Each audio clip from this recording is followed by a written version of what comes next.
உங்களுடன் நைனேஸ். இன்றைய தினம்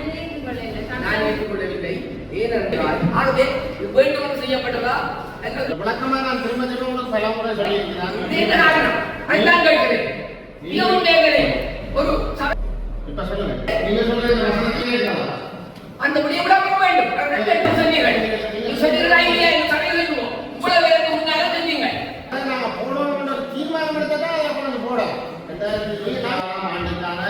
வரவு செலவு திட்டம் சமர்ப்பித்தல். வருமானம்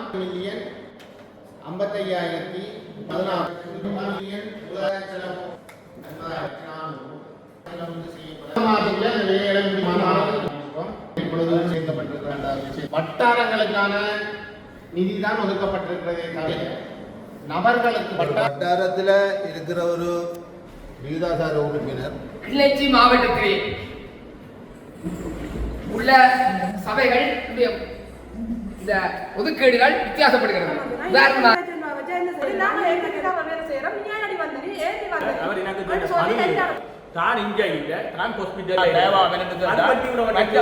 பள்ளி மாதிரி எல்லா உறுப்பினருக்கு நீங்கள் பாரபட்சம் இல்லாம அவைகளுக்குரிய வட்டாரத்துக்குரிய காசை ஒதுக்குங்க. அப்ப நீங்கள் எல்லாம் சேர்ந்த ஒரு சபை, எங்களோட சபை கொண்ட ஒரு முடிவு இருக்கு. யாருக்கும் காசு ஒதுக்கவில்லை. வட்டாரம் ஒருவர் கையெழுத்து காட்டினாலும் நாங்கள் வாங்கறதுக்கு போவோம். ஆனால் கௌரவ உறுப்பினர் இந்த பிரதேச சபை மூலமாக இந்த வேலை திட்டம் செய்யப்படுகிறது என்று சொல்றதுக்கு கொஞ்சம் கஷ்டமா இருக்கு. ஆளுங்கட்சி எதிர்கட்சி என்ற பிரச்சனை போய்கொண்டிருக்கிறது. சொல்லக்கூடாது. உங்களுக்கு நல்ல இடத்துல மதவகட்டை சொல்லி சொன்ன பிறகுதான் அந்த வேலையை நாங்கள் செய்ய கொண்டிருக்கிறபடியா அந்த வேலையை செய்யலாம். வேலையை செய்ய முடியாது, செய்ய வேண்டாம். எனவே இந்த வரவு செலவு திட்டத்தினுடைய ஏகமனதாக நீங்கள் ஏற்றுக்கொள்ளுகிறீர்கள் கொள்ளுமாறு நான் கோரிக்கை விடுக்கிறேன். அது இல்லை என்றால் நான் ஏகமனதுக்கு நான் விலையில் என்றால் நீங்கள் கைகட்டி ஒருவர் காட்டினாங்க வாக்கெடுப்புட்டாங்க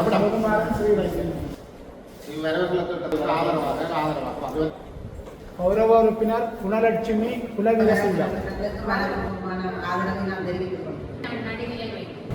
2026 ஆண்டுக்கான வரவு செலவு திட்டம். வணக்கம் அன்பான தாயக உறவுகளே. VKN தாயகம் என்னும் யூடியூப் சேனலுடாக உங்களுடன் இணைந்திருப்பது என்றும் உங்களுடன் நைனேஸ். இன்றைய தினம் பூநகரி பிரதேச சபையினுடைய 2026 ஆண்டுக்குரிய வரவு செலவு திட்டம் தொடர்பான அமர்வுகளின் பதிவுகளோடு தான் தற்போது நீங்கள் இணைந்திருக்கிறீர்கள். தொடர்ந்தும் உங்கள் காணொலியோடு இணைந்திருங்கள். 2025 ஆண்டு டிசம்பர் மாதம் 15 திங்கட்கிழமை காலை 10 மணிக்கு பூநகரி பிரதேச சபையினுடைய அமர்வுகள் ஆரம்பமாகின. ஆரம்ப நிகழ்வாக அகவணக்கம், அதனைத் தொடர்ந்து காலமான முன்னாள் கோட்டக்கல்லி பணிப்பாளர் திருநாவுக்கரசு கணபதிப்பிள்ளை அவர்களுக்கான அஞ்சலி நிகழ்வுகளை நிறைவு செய்து கொண்டு அமர்வுகள் யாவும் பூநகரி பிரதேச சபையினுடைய கௌரவ தவிசாளர் ஸ்ரீரஞ்சன் சார் அவர்களின் தலைமையில் ஆரம்பமானது.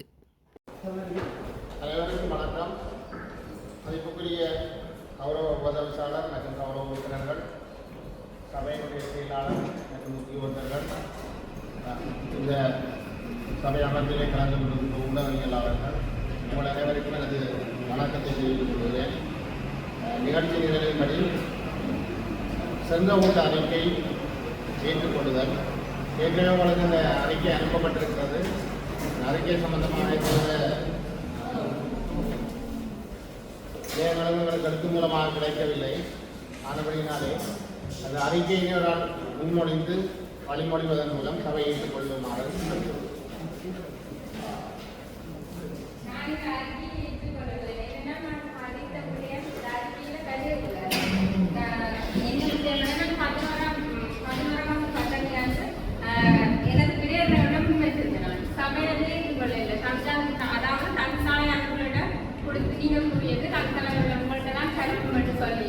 அது வந்து அறிக்கையில வேற இல்லை. அதோட செயலாளர் சொன்னீங்க இந்த சொல்லி நீங்க சொன்னீங்க. அது வந்து இந்த புட்ல வேற இல்லை. இதனால நான் சபை ஒழுங்கு விதிகளை பின்பற்ற வேண்டும். ஏனென்றால் சபையில் உங்களுக்கு அறிக்கையிலே ஏதாவது குறைபாடுகள் திருப்தியதம் இல்லை என்று சொன்னால் உடனடியாக 8 மூலமாக தர வேண்டும். இல்லாமல் நிகழ்ச்சிகளை முரண்பாடாக நீங்கள் கலைத்து கொண்டிருக்க கூடாது. என்ன முடியுமோ அதை எழுதி கொடுக்கும். எழுத்து மூலமாக நீங்கள் சாப்பிட்டீங்களோ அடுத்த உண்மைதான் தெரியாது. சொல்லுங்க. இந்த அறிக்கையை நான் ஏற்றுக்கொள்ளவில்லை. ஏனென்றால் சென்ற கூட்டத்துக்கு முதல் கூட்டத்தில் நடந்த விடயத்தை சென்ற கூட்ட அறிக்கையிலே சேர்க்கவில்லை என்பதை நான் சுட்டிக்காட்டி முக்கியமான விடயம் அதை தயவு செய்து சேர்க்க வேண்டும் என்று சொன்னேன். அப்பொழுது எல்லாம் சேர்க்க முடியாது சொன்னீர்கள். பிறகு கௌரவ தவசாளர்களே எனக்கு பார்த்து கேட்டீர்கள், இந்த அறிக்கையிலே பதிவு நாடாக இருக்கிறது, அதை சேர்க்க வேண்டுமாறு கேட்கிறேன். அது மிக முக்கியமான விடயம். தயவு செய்தால் இந்த சுருக்கத்தை சேர்க்க வேண்டும் என்று கேட்டுக்கொண்டேன். நீங்கள் உடனடியாக செயலாளரை பார்த்து அடுத்த கூட்ட அறிக்கையிலே அதை சேர்த்துக் கொள்ள வேண்டும் என்று அவரை படித்தீர்கள். ஆனால் இப்பொழுது வந்த அறிக்கையிலே அந்த விடயம் இடம்பெறவில்லை. மிக கவலை. என்றால் நீங்கள் சொன்ன பின்பும் செயலாளரை பார்த்து நீங்கள் அறிக்கையிலே சேர்க்க வேண்டும் என்று சொன்ன பின்பும் இப்பொழுது வந்த அறிக்கையிலே சேர்க்கப்படவில்லை. ஏன் சேர்க்கப்படுவது என்று தெரியவில்லை. ஆகவே வேண்டும் செய்யப்பட்டதா அல்லது தற்செயலாக செய்யப்பட்டதா என்று தெரியாது. ஆகவே இதற்கு விளக்கத்தை தர வேண்டும். என்றால் உங்களுக்கு 2 வாரங்களுக்கு முதலே கூட்டம் குறிப்பறிக்கை அனுப்பப்படுகிறது. அதுல சேர்க்கையில் என்றால் நீங்கள் எழுத்து மூலமாக எனக்கு தெரியப்படுத்த வேணும். அப்பதான் நாங்கள் அந்த அறிக்கையில சேர்க்கையிலே அந்த விஷயத்தை ஆராயலாம். இன்றைக்கு நீங்க அறிக்கையில இல்லை என்று சொன்னால் இந்த அறிக்கை அடுத்த கூட்டத்துக்கு கொண்டு போயிடலாம். இதுல விளக்கமா நான் திரும்ப திரும்ப பல முறை சொல்லியிருக்கிறாங்க. நீங்கள் நான் சொன்ன பொழுது சரி அடுத்த கூட்டத்திலே சேர்க்கப்பட வேண்டும் என்று கேட்டீர்கள். ஓம் என்று சொன்னேன். இவ்வளவு சபைக்கு முன்னால நீ உடனே செயலாளரை பார்த்து அடுத்த கூட்ட அறிக்கையிலே அதை சேர்த்துக் கொள்ளுங்கள் என்று சொன்னீர்கள். அது ஏன் சேர்க்கப்படுகிறது நான் கேட்டேன். அது ஒரு தீர்மானம்.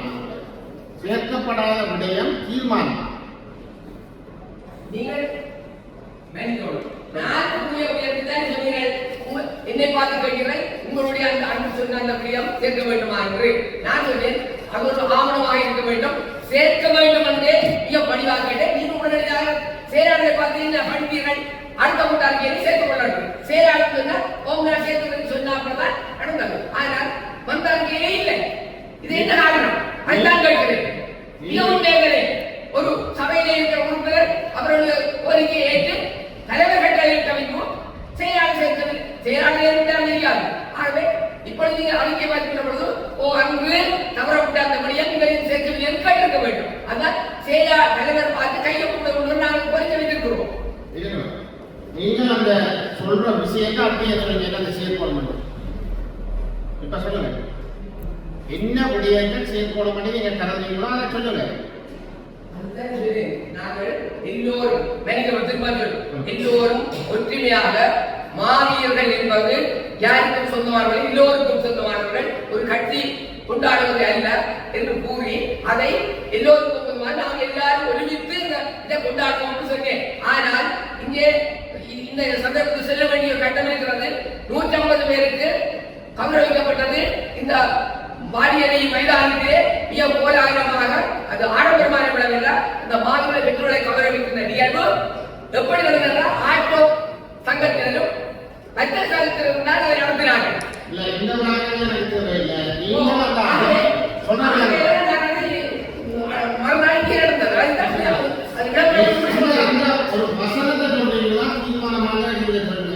தீர்மானம் நீங்கள் கோரிக்கையை ஏற்க வேண்டிய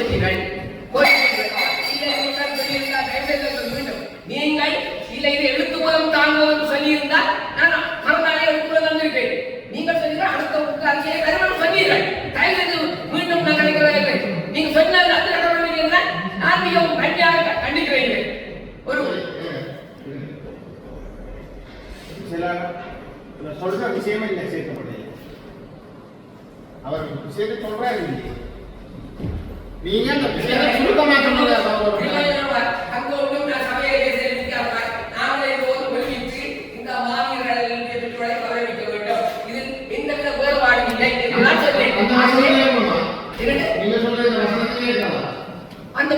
வேண்டும்.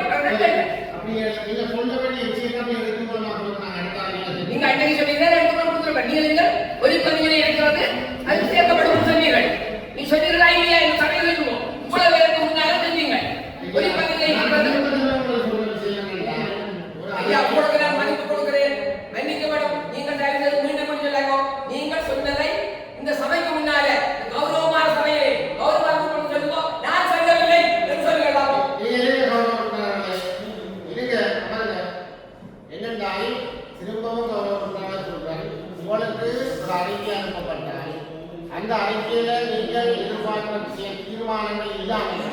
கிடைக்கிற எல்லாத்தையும் அப்படியே அறிக்கையில் வராது. எடுக்கப்பட்ட தீர்மானங்கள் முரணாக பதியப்பட்டிருந்தால் அது சம்பந்தமாக எழுத்து மூலமாக தரவு எடுக்கிறது தந்தால் தான் நாங்கள் அந்த விடயம் தீர்மானமாக பார்த்து அது உள்வாங்கப்பட வேண்டும் என்றுதான் நான் சொல்றேன். நீங்க சொன்ன கதைக்க விஷயம் பெறுவோம் என்று நீங்க விரும்பினால் அதைங்கள பதிவுகளில் இருக்குது, அதை நாங்கள் போடணும் ஒரு தீர்மானம் எடுத்ததான் அதை கொண்டு போடலாம். நீங்க நாங்கள் ஏற்கனவே கதைக்க விஷயமா தீர்மானம் நீங்க அதை தெளிவாக சொல்றீங்க. நீங்க அதை கருதினால் அது தீர்மானம் தான் முன்னுடைய வழிமுறை இருக்கும். இவ்வளவு நேரம் நினைக்கிறாங்க நீங்களும் இந்த விஷயமா கருதிங்க அந்தளாம அறிக்கையில் வராது, அந்தளாமையும் அறிக்கையில் உள்வாங்க. ஒரு இறுதி தீர்மானம் கதைக்க வார இறுதியாக அழைக்கப்படுற முடிவுகள்லாம் தீர்மானங்களாக வரும். தீர்மானத்துக்கு முதல் கதைக்கு அந்தளாட்டையும் அறிக்கையில் வரணும் என்றால் சபை அதற்கு ஒரு தீர்மானத்தை நிறைவேற்றும். சரியா? இப்போ இந்த அனைத்து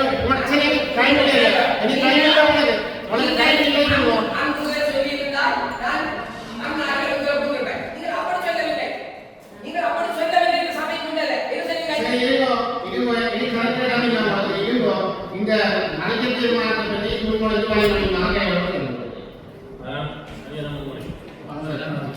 அவங்க 2 பேர் சொன்ன விஷயத்தை நோட் பண்ணி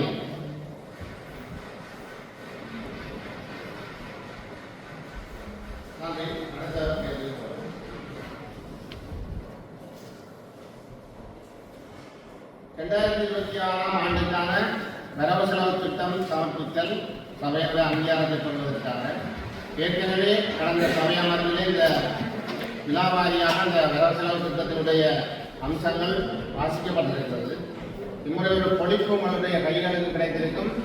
நீங்கள் அது சம்பந்தமான கருத்துக்களை சொல்ல முடியும். இப்பொழுது அதற்கான நேரம்.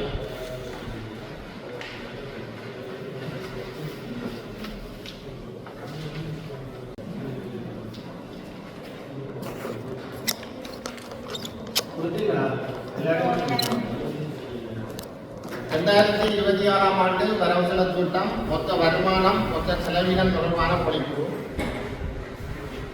6 தலைப்புகள் அதிலே தரப்பட்டிருக்கிறது. முதலாவது பொது நிர்வாகம், சௌக்கிய சேவைகள், பௌதிக திட்டமிடல், பொது தண்ணீர் சேவைகள், ஏனைய பொது பயன்பாட்டு சேவைகள், நலன்புரி சேவைகளும் நலன்புரிகளும் சேவை வசதிகள். பொது நிர்வாகத்தினுடைய மீண்டு வரும் வருமானம் 30,855,020 ரூபாய். அரசரை மானியங்கள் 23,232,009 ரூபாய் 60%. மூலதன பருகை 20,768,000 ரூபாய். மொத்த வருமானம் 74,855,029 ரூபாய் 60%. அதே பொது நிர்வாகத்தினுடைய செலவினங்கள் மீண்டு வரும் செலவினங்கள் 22,823,006 ரூபாய் 40%. அரசரை மானிய செலவுகள் 23,232,009 ரூபாய் 60%. மூலதன செலவு 60 மில்லியன். மொத்த செலவு மூலதன செலவு 6 மில்லியன். மொத்த செலவு 52,55,016 ரூபாய். சௌக்கிய சேவைகள் 46 மில்லியன். முன்மேல் வருமானங்கள் 46,70,000 ரூபாய். அரசரை மானியங்கள் 8,167,465 ரூபாய் 44%. மூலதன பருகை இல்லை. மொத்த வருமானம் 12,837,465 ரூபாய் 44%. மீண்டு வரும் செலவினங்கள் சௌக்கிய சேவையில் 13,995,650 ரூபாய் 56%. அரசரை மானியங்கள் 8,167,465 ரூபாய் 44%. மூலதன செலவு சௌக்கிய சேவைகளில் மொத்த செலவு 22,163,116. பௌதிக திட்டமிடல் 69 மீண்டு வரும் வருமானங்கள் 69,168,960 ரூபாய். அரசரை மானியங்கள் 9,587,167 ரூபாய் 20%. மூலதன பருகை 63,501,000 ரூபாய். மொத்த வருமானம் 142,257,120 ரூபாய் 20%. மீண்டு வரும் செலவினங்கள் பௌதிக திட்டமிடல் 18,521,644 ரூபாய் 80 அரசனை மானியங்கள் 9,557,160 ரூபாய் 20 மூலதன செலவு 114,763,000 ரூபாய் மொத்த செலவு 142,869,812 ரூபாய் தண்ணீர் சேவைகள் மீண்டு வரும் வருமானம் 1,512,500 ரூபாய் மூலதன பருகை அரசரை மானியங்கள் இல்லை மொத்த வருமானம் 1,512,500 ரூபாய் மீண்டு வரும் செலவினங்கள் தண்ணீர் சேவைகளில் 2,375,000 ரூபாய் அரசரை மானியங்கள் இல்லை மூலதன செலவு இல்லை மொத்த செலவு 2,375,000 ரூபாய் ஏனைய பொது பயன்பாட்டு சேவைகள் புறவும் 5,296,550 ரூபாய் மீண்டு வரும் வருமானங்கள் அரசரை மானியங்கள் பொது பயன்பாட்டு சேவைகள் இல்லை மூலதன பருகை பொது பயன்பாட்டு சேவைகள் இல்லை மொத்த வருமானம் 5,296,550 ரூபாய் மீண்டு வரும் செலவினங்கள் 12,280,400 ரூபாய் அரசரை செலவுகள் இல்லை மூலதன செலவுகள் இல்லை மொத்த செலவு 12,280,400 நலன்கள் சேவைகளும் வசதிகளும் மீண்டு வரும் வருமானங்கள் 70,000 ரூபாய் அரசரை மானியங்கள் 1,942,950 மொத்த வருமானம் 2,12,950 ரூபாய் மீண்டு வரும் செலவினங்கள் 3,654,626 அரசரை மானியங்களுக்கான செலவு 1,942,950 ரூபாய்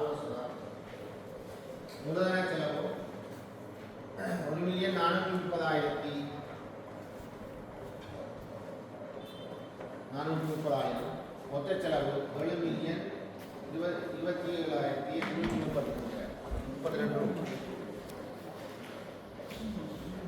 மொத்தம் மீண்டு வரும் வருமானங்கள் 111,573,030 ரூபாய் அரசரை மானியங்களுடைய மானியங்கள் 42,929,547 ரூபாய் 84 மூலதன பெறுகை 84,269,000 மொத்த வருமானம் 238,771,577 ரூபாய் 84 மீண்டு வரும் செலவினங்கள் 73,650,328 ரூபாய் 16 அரசனை மானியங்களுக்கான செலவு 42,929,547 ரூபாய் 84 மூலதன செலவு 122,191,000 ரூபாய் மொத்த செலவு 238,770,876 ரூபாய்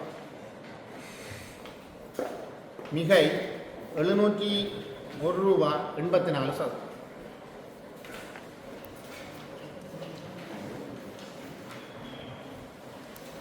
இதில் பின்பகுதியில் வருமானங்களுடைய தொகுப்பு இணைக்கப்பட்டிருக்கிறது மொத்த வருமானம் மொத்த செலவினங்கள் தொடர்பான பொருட்கள் 2 நிகழ்ச்சி திட்டம் மீண்டு வரும் வருமானங்களுடைய பிரிப்பும் மீண்டு வரும் செலவினங்களுடைய பிரிப்பும் இருக்கிறது வீத வரிகளும் 11 வாரத்தில் 845,845,000 சௌக்கிய சேவைகள் 765,000 பொது வழிகள் சாணி கட்டணம் இல்லை தண்ணீர் சேவைகள் இல்லை ஏனைய பயன்பாட்டு சேவைகள் 5,000 நலன்குறி சேவைகள் 63,000 மொத்தமாக 1,678,000 ரூபாய் வாடகைகள் 3,300,000 ரூபாய் சௌக்கிய சேவைகள் இல்லை பொது வழிகள் ஆணி கட்டடங்கள் 42,960 ரூபாய் தண்ணீர் சேவைகள் 27,500 ரூபாய் ஏனைய பயன்பாட்டு சேவைகள் 5,191,550 ரூபாய் மொத்தமாக 70,562,010 ரூபாய் உரிமங்கள் மூலமாக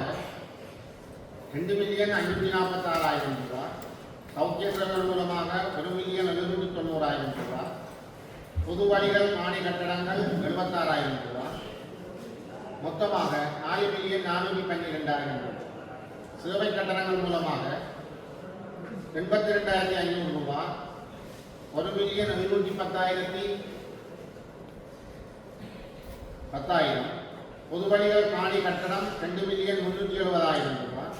தண்ணீர் சேவைகள் 1,485,000 ரூபாய்.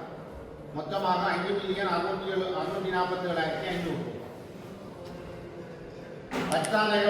கட்டாண செலவுகளும் தண்டங்களும் மூலமாக வருமானம் 12,52,000 ரூபாய். பொது வழிகள் காணி கட்டணங்கள் மூலமாக 595,000 ரூபாய். ஏனைய பயன்பாட்டு சேவைகள் மூலமாக 1,00,000 ரூபாய். நலங்குறிகள் சேவைகள் மூலமாக 2,000 ரூபாய். மொத்தமாக 12,749,000 ரூபாய் வருமானமாக கிடைக்கும். ஏனைய வருமானங்கள் 15,29,520 ரூபாய். சௌக்கிய சேவைகள் மூலமாக 405,000 ரூபாய். பொது வழிகள் காணி கட்டணம் மூலமாக 1,85,000 ரூபாய். நலன்புரி சேவைகள் மூலமாக 5,000 ரூபாய். மொத்தமாக 16,524,520 ரூபாய். அரசரை மானியங்கள் மூலமாக பொது நிர்வாகத்துக்கு 23,232,009 ரூபாய் 60%. சௌக்கிய சேவைகள் மூலமாக 8,167,465 ரூபாய் 44%. பொது வழிகள் காணி கட்டணம் என்பவற்றின் மூலமாக 9,587,160 ரூபாய் 20%. நலன்புரி சேவைகள் மூலமாக 1,962,000 ரூபாய் 905 ரூபாய் 60%. மொத்தமாக 42,929,540 ரூபாய் 40%. மொத்த வருமானம் இந்த வருமானங்கள் பொது நிர்வாகம் மூலமாக 54,87,029 ரூபாய் 60%. சௌக்கிய சேவைகள் மூலமாக 12,837,465 ரூபாய் 44%.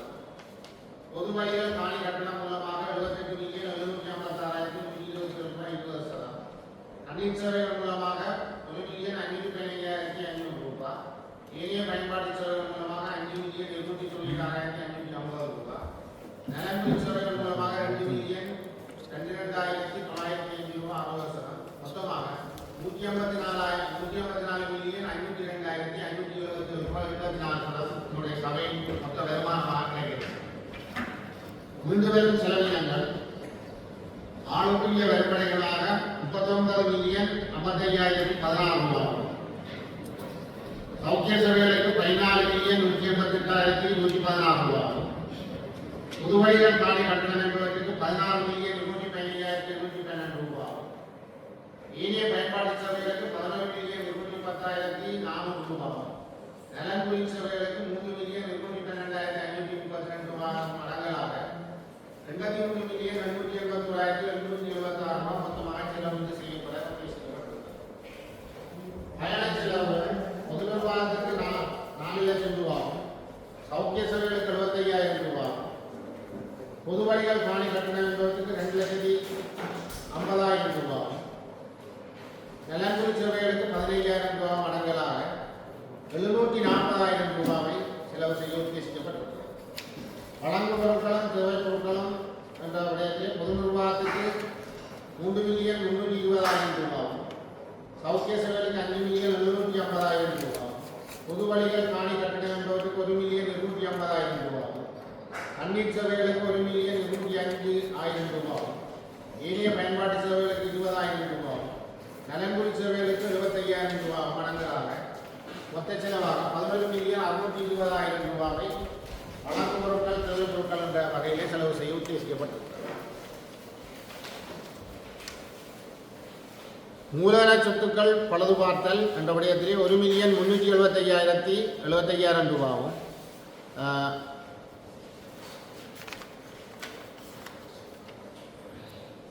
சௌக்கிய சேவைகளில் 1,350,000 ரூபாய். பொது வழிகள் காணி கட்டணம் என்பதற்கு 6,358,000 ரூபாய். ஏனைய தண்ணீர் சேவைகளுக்கு ஏனைய பயன்பாட்டு சேவைகள் தண்ணீர் சேவைகளுக்கு 5,00,000 ரூபாவும் ஏனைய பயன்பாட்டு சேவைகளுக்கு 10,00,000 ரூபாவும் நலன்புரி சேவைகளுக்கு 1,75,000 ரூபாவும் செலவு செய்யப்பட இருக்கிறது.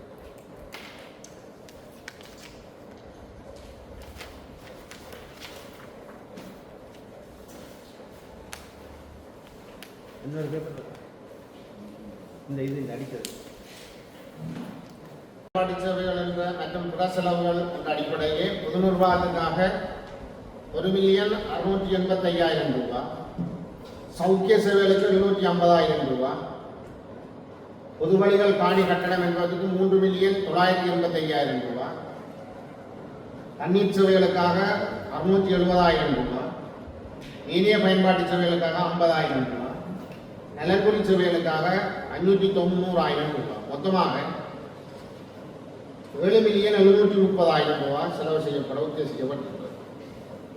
மானியங்கள், உதவுதொகைகள் மற்றும் உதவி பணங்கள் என்ற அடிப்படையில் பொது நிர்வாகத்திற்காக 2 லட்சம் ரூபாய், சௌக்கிய சேவைகளுக்காக 50,000 ரூபாய், பொது வழிகள் காணி கட்டணம் என்பதற்கு 50,000 ரூபாய், மொத்தமாக 3 லட்சம் ரூபாவை வீத வரிகள் என்ற அடிப்படையில் செலவு செய்யப்பட இருக்கிறது. ஓய்வூதியம் மற்றும் உழைப்பாட்டு நயங்கள், பணிக்கொடைகள் என்பவற்றுக்காக பொது நிர்வாகத்துக்காக 20,000 ரூபாயும் மொத்தமாக 20,000 ரூபாய் செலவு செய்ய உத்தேசிக்கப்பட்டிருக்கிறது. மீண்டும் வரும் மொத்த செலவினங்களாக பொது நிர்வாகத்திற்காக 46,55,016 ரூபாயும், சௌக்கிய சேவைகளுக்காக 22,163,116 ரூபாயும், பொது வழிகள் காணி கட்டடம் என்ற அடிப்படையில் 28,108,712 ரூபாயும், தண்ணீர் சேவைகளுக்காக 2,375,000 ரூபாயும், ஏனைய பயன்பாட்டு சேவைகளுக்காக 12,280,400 ரூபாயும், நலன்புரி சேவைகளுக்காக 5,597,532 ரூபாயும் அடங்கலாக 116,579,876 ரூபாவை மொத்த செலவினமாக செலவழிப்பதற்கு உத்தேசிக்கப்பட்டது. இதன் அடிப்படையில்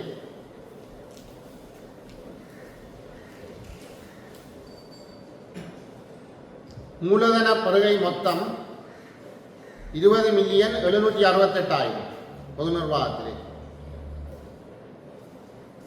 பொது வழிகள் காணி கட்டணத்திலே மூலதன செலவிலே 63,501,000 ரூபாய் மொத்தமாக 84,269,000 ரூபாய் மொத்த செலவாக செய்யப்பட இருக்கிறது.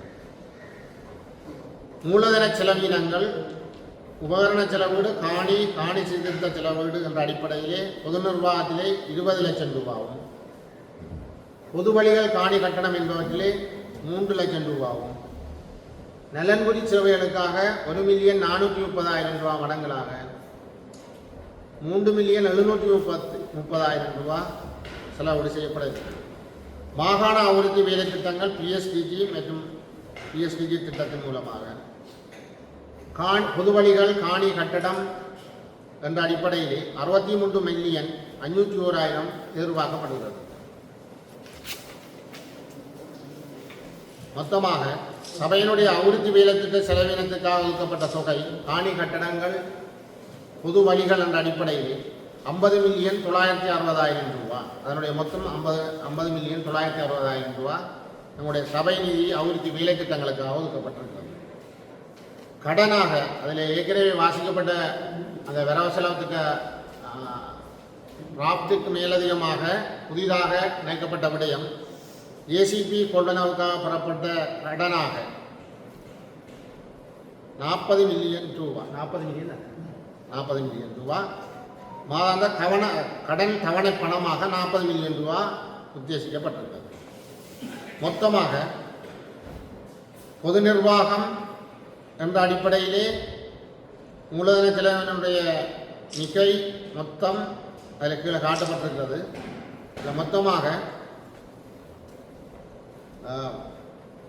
701 ரூபாய் 84% மேலதிகமான வருமானமாக எங்களுடைய 26ஆம் ஆண்டினுடைய வரவு செலவு திட்டம் அமையும் என்றதை உங்களுக்கு தெரிவித்துக் கொள்வதோடு, இப்பொழுது நீண்ட உரைகள் இல்லாமல் இந்த வரவு செலவு திட்டம் சம்பந்தமான சில கருத்துக்களை இந்த நேரத்தில் இன்னும் பதிவு செய்து கொள்ளலாம். அலுவலகம் அல்லது உப அலுவலகங்களிலே காட்சிப்படுத்தப்பட்டிருந்தது. இந்த விதமான மக்கள் அபிப்பிராயங்களும் மேலதிகமாக குறிப்பிடப்படவில்லை என்பதை இடத்தில் தெரிவித்துக் கொள்வதோடு, ஏற்கனவே 25ஆம் ஆண்டிலே எங்களுக்கு 9 மில்லியன் ரூபாய் சுற்றுலாத்துறையிடமாக எங்களுக்கு கிடைத்திருக்கிறது. அதனுடைய காலம் தேவைப்பட்ட காலம் 10ஆம் மாதம். 10ஆம் மாதத்துக்கு பின்னர் ஒப்பந்த நடவடிக்கைகளுக்கு சென்று அதை ஒப்பந்ததாரர்களுக்கு முதல் தடவை எடுக்கவில்லை. 2வது தடவை ஒப்பந்தத்தை ஒப்பந்தம் தெரிவிக்கப்பட்டது, எடுக்கப்பட்டு பாக்கியமாக அதனுடைய ஒப்பந்த பெற்றுக்கொண்ட டிசம்பர் மாதத்துக்குள்ளே அந்த வேலைகளை முடிக்குமாறு உங்களிடம் கேட்டதனாலே அதை அந்த உரிய காலத்துக்கே முடிக்க முடியாது என்பதனாலே அந்த தொகையை நாங்கள் நிபந்தனை அடிப்படையில் 26ஆம் ஆண்டுக்கு அதனை வருமானம் கூறியிருக்கோம். அதற்கு உடன்பட்டிருக்கிற மாநாடு சுற்றுலாத்துறை 26ஆம் ஆண்டுடைய தருவதாக அந்த எதிர்பார்ப்பை இதில் போட முடியாதபடி அதில் உருவாக்குகின்ற ஒரு விஷயம். ஏற்கனவே நாங்கள் உங்களுக்கு அந்த ராத்திரி அந்த 9 மில்லியன் போட்டு காட்டினாங்க. அது இப்போ அந்த இது இல்லை என்றதை உங்களுக்கு தெரிவித்துக் கொள்கிறேன். மேலதிகமாக ஜேசிபியுடைய கொள்வதற்காக நாங்கள் கடன் அடிப்படையில் கோரிக்கை அது ஒப்புதல் அதற்கு கிடைத்திருக்கிறபடியாலே அந்த ஜேசிபியினுடைய கொள்ளவதற்கான கடனையும் வருமானமாக காட்டியிருக்கோம். அதனுடைய மாதாந்த கட்டுப்பணத்தை 12 மாதங்களுக்கு கணிப்பிட்டு அதை அந்த செலுத்த வேண்டிய செலவாக இதில் மேலதிகமாக சேர்க்கப்படுது. இந்த 2 விடயம் தான் இந்த காப்புக்கு மேலதிகமாக இந்த இப்பொழுது சேர்க்கப்பட்டிருக்கிற என்ற விஷயத்தை தெரிவித்துக் கொள்வது. அல்லது ஏற்கனவே வட்டாரங்களுக்கான நிதி தான் ஒதுக்கப்பட்டிருக்கிறதே தவிர நபர்களுக்கு வட்டார உறுப்பினர்களுக்கான நிதியாக ஒதுக்கப்படவில்லை என்பதையும் இந்த சபையிலே தெரிவித்துக் கொள்ள விரும்புகிறேன். சில கௌரவ உறுப்பினர்களுக்கு அந்த விளக்கம் தெரியாமல் இருக்கிறதில் எந்தெந்த 11 வட்டாரங்கள் எங்களுடைய சபையிலே இருக்கிறது. 11 வட்டாரங்களுக்கும் நாங்கள் நிதியை ஒதுக்கீடு செய்திருக்கிறோம். அந்த வட்டாரங்களில் இருக்கின்ற அபிவிருத்தி வேலை திட்டங்களை முன்னுரிமைப்படுத்த வேண்டிய பொறுப்பு வட்டாரங்களில் இருக்கின்ற நேரடியாக தெரிவு செய்யப்பட்ட உறுப்பினர்களுக்கு உரித்தானது. அந்த கௌரவ உறுப்பினர்களுக்கு நீங்கள் ஏனைய உறுப்பினர்கள் ஆலோசனைகளையும் கருத்துக்களையும் தெரிவிப்பதற்கு எந்த தடையும் கிடையாது. சில கௌரவ உறுப்பினர்கள் அதை பிழையாக கொண்டிருக்கிறீர்களோ தெரியவில்லை. எனவே அவர்கள் அந்த வேலை திட்டங்களை தெரிவு செய்வார்கள். அதற்கு மேலதிகமாக உங்களுடைய ஆலோசனையை நீங்கள் எந்த வட்டாரத்தை நீங்கள் செய்ய போகிறீங்களோ அந்த வட்டாரத்தை சொல்லலாம். நான் 11 வட்டாரங்களுக்கு சொல்ல போகிறேன் என்று சொல்லிக்கொண்டு நிற்க முடியாது. நான் ஒரு முழங்காவில் இருக்கிற உறுப்பினர் முழங்காவில் வட்டாரத்திற்காக தன்னுடைய ஆலோசனைகளை சொல்ல போகிறார் அதை சொல்லணும். பொதுவான அபிப்பிராயங்களை சொல்ல வேண்டுமாக இருந்தால் இந்த சபையில் வந்து சொல்லுவோம். சரிதானே? மிக்க நன்றிகள். வரவு செலவு திட்ட கருத்துக்கள் சம்பந்தமாக நீங்கள் பூரணமாக இருக்கிறீர்கள் நான் நம்புகிறேன். அந்த விடயங்கள் சம்பந்தமாக நீங்கள் கருத்துக்கள் இருந்தால் நீங்கள் கேட்டால் குறிப்பிட்ட ஒரு நேரம் தரலாம். நீண்ட விவாதத்துக்கு நாங்கள் கருத்துக்களை பதிவு செய்வோம். மதிப்பிற்குரிய அரசாளர்களுக்கும் மற்றும் உபதவிசாளர் செயலாளர் உறுப்பினர்கள் அனைவருக்கும் எனது இன்னிர வணக்கங்கள். ஒரு தெளிவன் அடைவதற்காக இந்த கேள்வியை கேட்கின்றேன். ஒரு வட்டாரத்தில் இருக்கிற ஒரு விகிதாசார உறுப்பினர் அந்த வட்டாரத்திலே நேரடியாக வெற்றியடைந்த உறுப்பினரின் அனுமதியோடு தான் அல்லது அவர் ஊடாகத்தான் அந்த வட்டாரத்தின் இந்த அபிவிருத்தியை செய்யலாம் என்று தாங்கள் கூறுகிறீர்களா அல்லது நேரடியாக உங்களுடனோ சீராடனோ தொடர்பு கொண்டு அந்த வட்டாரத்துக்கான அபிவிருத்தி திட்டங்களை செய்யலாம் என்று கூறுகிறார்கள் தெளிவுட போனீங்கன்னா சரி. வட்டார கருத்து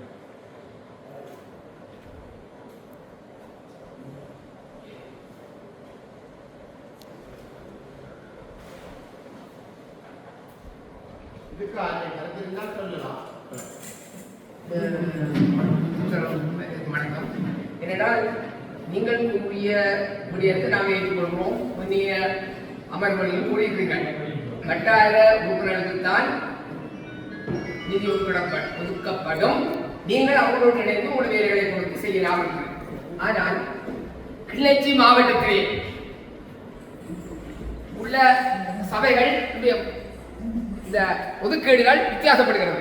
உதாரணமாக தச்சிலப்பள்ளி பிரதேச சபை அங்கே உள்ள 15 உறுப்பினர்கள் அங்கே இருக்கிறார்கள். அந்த 15 உறுப்பினர்களுக்கும் இந்த 25 லட்சம் ஒதுக்கப்பட்டது 15 உறுப்பினர்களுக்கு ஒதுக்கப்பட்டிருக்கிறது. அங்கே அவர்கள் எதிர்கட்சி ஆளுங்கட்சியும் சொல்லவில்லை, வட்டார ரீதியில் சொல்லவில்லை. அந்த விவரம் இருக்கிறது. நாங்கள் அந்த தமிழ்நாடோடு கைத்தோம். தங்களுடைய உறுப்பினர்களுக்கு அத்தனை பேருக்கு இந்த வித்தியாசம் இல்லாமல் 25 லட்சம் ஒதுக்கும். ஆகவே உங்களோட சபையில் ஏன் அந்த வேறுபாடு எங்களுக்கு தெரியாது. உங்களுடைய ஒரே கட்சி இருக்கின்ற ஆளுகைக்கு உட்பட்ட இதுதான் தச்சிலைப்பள்ளி பிரதேச சபை. ஆகவே தயவு செய்து இது எங்களுக்கு தர காசு எங்களுடைய வட்டாரங்களுக்கு எங்களுக்கு வேலை செய்வர்களுக்கு இதில் இருக்கிற அத்தனை பேரும் மக்களுடைய வாக்குகளை பெற்று வந்தவர்கள். ஆகவே அந்த மக்கள் சில கேட்பார்கள் இந்த வேலை செய்தார்கள் இந்த வேலை செய்தார்கள். நான் 4000 பேரை 2 வேலைகளை கொடுக்கிற பொழுது எனக்கு கடிதம் வந்தது. இந்த வட்டார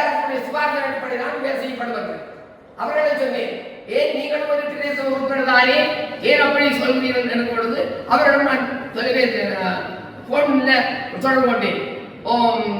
நான் 2-3 மாதத்துக்கு முன்னால் அந்த விவரத்தை கொடுத்து விட்டே இருந்தேன். அப்ப இங்க வந்து கேட்டால் அதுபடி அவர் விவரம் கொடுத்ததாக தெரியவில்லை. அப்ப அவருடைய தொடர்பு கொண்டதாக அவருக்கு வந்து ஆய்வோவில்லை தரவில்லை.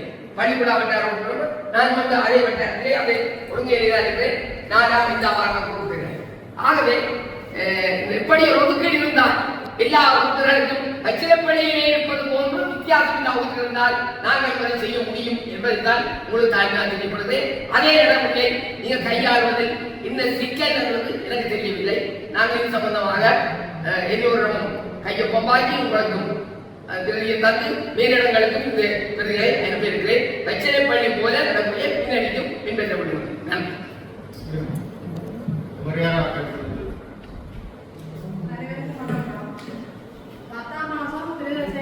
சபையிலிருந்து எனக்கு கடிதம் வந்தது. 4ஆம் கட்டம் 5ஆம் குறுக்கு தெரு பெட்டி பாலம் 2 போட்டிருந்தது. அதில் வந்து இடையில மோட்டார் சிலிண்டர் போட்டு வேலை செய்து தர சொல்லி கடிதம் வந்திருந்தது. அது செயலாளர் ஃபோன் பண்ணி நான் அந்த கடிதத்தை கொண்டு வந்து சைன் வச்சு நான் கொடுத்துட்டு போட்டேன். அதுக்கு பிறகு ஃபோன் வந்தது, நீங்கள் ஏன் சைன் வைக்கிறீங்க சொல்லி. நான் முதல் நாள் கடிதம் வந்தது, நான் அடுத்த நாளே சைன் வச்சு கொடுத்துட்டேன்னு சொல்லி நான் சொல்லிட்டேன். அடுத்தது வந்து இந்த வட்டார தெரிவு செய்யப்பட்ட உறுப்பினர்கள் சொன்னா சார், இப்போ வரவு வந்து உங்களுக்கு 25 லட்சம் ரூபா தான் வருது. ஒரு நிதி ஒதுக்குறாங்க 25 லட்சம் ரூபா தான் வருது. அப்போ நாங்கள் வந்து 3 பேர் ஒரு வட்டாரத்தில் இருக்கிற மாதிரி சொன்னால் 25 லட்சம் ரூபா வச்சா என்ன செய்யறது? 5 லட்சம் ரூபாய்க்கு என்ன வேலை செய்யறது? அப்போ எல்லாருமே ஒற்றுமையாக செஞ்சால் தான் ஒரு ரோட்டு இருந்தாலும் போடலாம். இப்படி அடிபட்டு கொண்டுண்டா ஒன்றுமே செய்யலாது. கடந்த வெள்ளிக்கிழமை ஜேசிபி வேலை நடந்தது. ஆனால் இங்கே வந்து சைன் பார்த்தால் இன்னொன்று இடத்துல எல்லாம் வேலை செய்யப்பட்டிருக்குது. ஆனால் நான் ஒரு இடத்துக்கு வெள்ளிக்கிழமை 12ஆம் தேதி வேலைக்கு போனேன். நான் அங்கே போக என்ன வந்து ஏனடி வந்தரின்னு சொல்லி நாங்கள் எம்பிபிக்காக வேலை செய்கிறோம். ஏனடி வந்தரி ஏடி வந்தரி அப்படின்னு சொல்லி எல்லாரும் நிண்டியன்னு சொன்னால் உனக்கு ஆக்களை வச்சு அடிப்போம் கலப்பமான்னு சொல்லி சொல்லப்பட்டிருந்தாரு. அதே சமயத்தில் வந்து உங்களுக்கு போன இடத்துல அங்கே வந்து வந்த பிரச்சனை நாங்கள் மட்டும் நடத்துல அதை வந்து சொன்னதுன்னு சொன்னால் நாங்கள் எம்பிபிக்காரன் தான் வேலை செய்கிறோம்னு சொன்னது. எனக்கு முதல் வந்து சொல்லப்படுது 24ஆம் தேதி ஜேசிபி கொடுக்க எனக்கு சொல்லப்படுது என்னன்னு சொன்னால் நாங்கள் கிராம அபிவிருத்தி சங்க தலைவர் தான் நாங்கள் வேலை செய்கிறோம், பிரதேச சபையில் இருந்தால் வேலை செய்கிறோம்னு சொன்னது. சொல்லி போட்டு நாங்கள் போனால் நீ பார்த்து தான் அடிப்பேன் அப்படின்னு சொல்லி நாங்கள் எம்பிபிக்காரன் எல்லாரும் சேர்ந்து செய்கிறோம்னு சொல்லி அப்படி சண்டை நடக்கா சார் போனது என்ன உங்க நடக்குது என்ன பிரச்சனை நடக்குதுன்னு சொன்னது. நான் தான் ஜேசிபி நான் வந்து இவ்வளோ நாளும் வேலை செய்யல, எனக்கு ஃபோன் வந்தது வேலை செய்யும் போது பார்க்க வர வேணாம் அப்படின்னு சொல்லி நாங்கள் எம்பிபி கூடாக பிறகு செயலகத்தினூடாக வேலை செய்கிறோம்னு சொல்லி நான் இங்கே அடிச்சுக்கிட்டா செயலாளர் சொன்னது எனக்கு 27ஆம் தேதியே மழை ஆரம்பம் முன்னமே நாங்கள்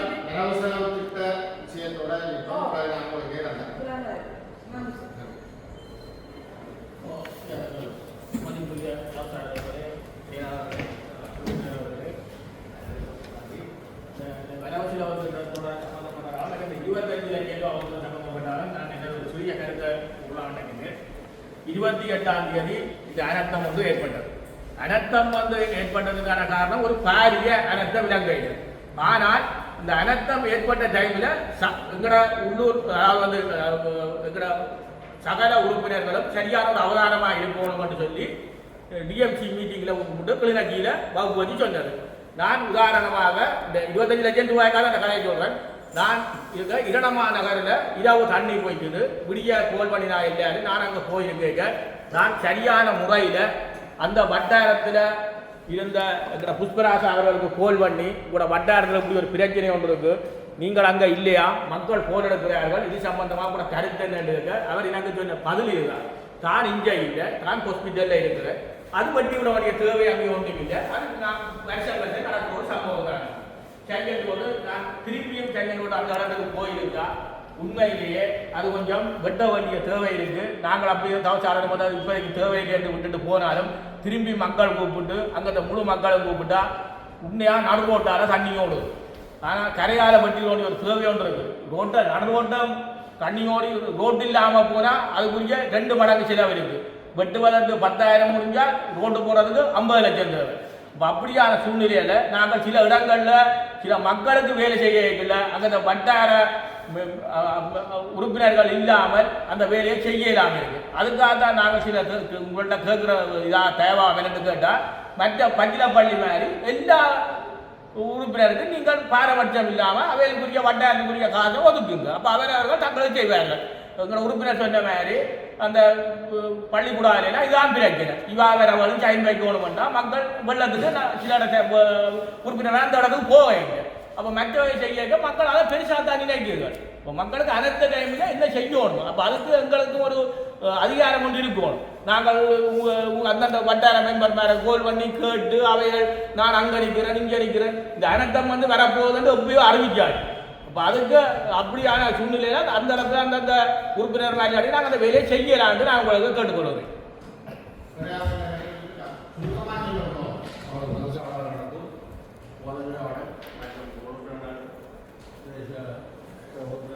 நன்றி. எனது வட்டாரத்திலே மேற்பார்வைக்கு நான் தான் சரி இந்த வட்டாரத்திலே இருக்கிறேன். இதில் வேறு மேற்பார்வைக்கு ஒரு வட்டாரம் அகலம் போடப்படவில்லை. ஆகவே வட்டாரத்தையே நீங்கள் பிடிச்சி வழங்கினா எனது வட்டாரம் டவுன் வட்டாரம் பாதிக்கப்படும் என்பதை உங்களுக்கு காரணம்.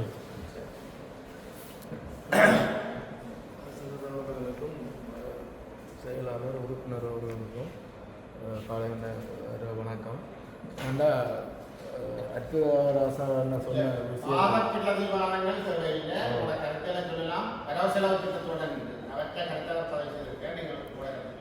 இல்லை அதுதான் அண்டு ஆல்ரெடியாக இப்போ இவருக்கு எடுத்து சொன்ன ஆர்டிஎஸோ இல்லாட்டி அந்தந்த மக்கள் இதனதே வட்டாரத்துக்கு நேரடியாக வெற்றி பெற்று வந்த சுபமாலை புஷ்பராஜாவுக்கு எடுத்து சொல்லணும். அதே மாதிரி அந்த இடத்துல ஆல்ரெடியே ஆரம்பத்திலே அர்த்தம் வந்த உடனே நேரடியாக போய் பார்த்து படங்கள் எடுத்து தகவல் எடுத்து செயலாளர் எல்லாருக்கும் அனுப்பப்பட்டு தான் அந்த வேலையை பார்த்து அந்த இடத்து மக்களை சொன்னது இதுக்காக வெட்ட தேவையில்லை அது தண்ணி என்ன கூட நேரடியாக பார்த்து நான் ஓகே பண்ணிட்டு தான் வந்தது. இவ்வளவுதான் அந்த சம்பவம்.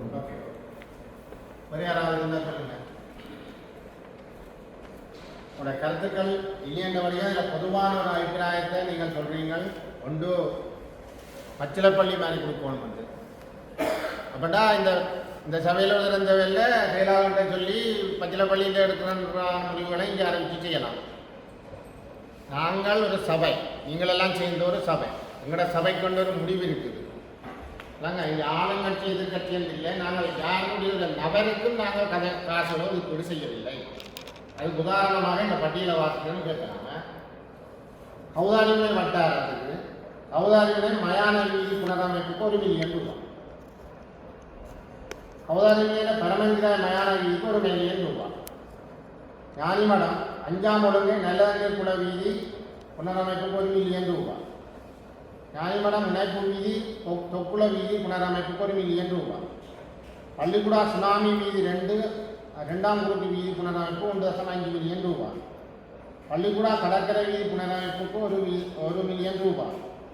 ஐயனார் புலவு வீதி புனரமைப்பு கொல்லக்குறிச்சி $1 மில்லியன். அண்ணா விளையாட்டு கழக மைதான வீதி புனரமைப்பு $1 மில்லியன். நல்லூர் கடற்கரை வீதி புனரமைப்பு $1.5 மில்லியன். நல்லூர் குறுக்கு வீதி 1ஆம் குறுக்கு வீதி புனரமைப்புக்கு $1 மில்லியன். ஏபுரம் பூனாவில் வீதி நீதிமன்ற வீதி புனரமைப்புக்கு $1 மில்லியன். ஏபுரம் பாடசாலை வீதி புனரமைப்புக்கு $1 மில்லியன். தலைப்பாடு பாடசாலை வீதி புனரமைப்புக்கு $1.5 மில்லியன். மொட்டையங்குளம் 2ஆம் ஒழுங்கை கல்லாவில் இணைப்பு வீதி $1 மில்லியன். இரண்டாவது 13ஆம் ஒழுங்கை புனித மேரிஸ் தேவாலய வீதி $2 மில்லியன். நாஜிகுடா சிறுவர் பூங்கா புனரமைப்புக்கு $5 லட்சம். பல்லவராயங்கட்டு அன்னை வேளாங்கண்ணி பிரதான வீதி MBCSPC புனரமைப்புக்கு $2 மில்லியன். கரியால் நாடுவான் 7ஆம் குறுக்கு வீதி கும்பலமுனை பாடசாலை வீதி புனரமைப்பு $1.5 மில்லியன். அந்தோனியார் வீதி 3ஆம் ஒழுங்க புனரமைப்புக்கு கரியால் நாடுவான் $1 மில்லியன். முழங்காவில் பொன்னம்பலம் வீதி புனரமைப்புக்கு $1 மில்லியன். 11ஆம் ஒழுங்கை இளநிலா வீதி 2ஆம் ஒழுங்கை இளநிலா வீதி புனரமைப்புக்கு $1 மில்லியன். அன்பூரம் இணைப்பு வீதி 1ஆம் வீதி புனரமைப்புக்கு $5 மில்லியன். மொத்தமாக $25 மில்லியன். இதைத்தானே நீங்கள் ஆக்களுக்கு ஒதுக்க சொன்னீங்க. ஊரில் உள்ள வீதிகளுக்கு தான் ஒதுக்கியிருக்கு ஒரு வட்டாரம்.